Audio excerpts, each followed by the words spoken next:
হঠাৎ করে আমরা একটা জায়গায় চলে এসেছি শৈশবের বন্ধুকে নিয়ে। খুব ভালো জায়গা, পুরো ফাঁকা জায়গা, মাঠ চারিদিকে।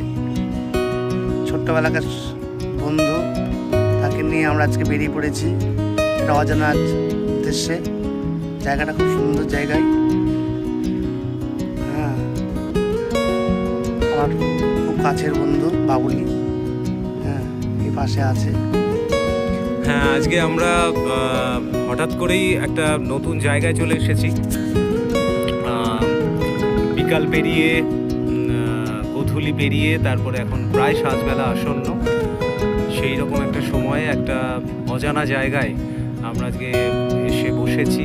একটা চমৎকার দৃশ্যপট, চারিদিকের একটা অনন্য সুন্দর একটা রঙের খেলা আকাশে।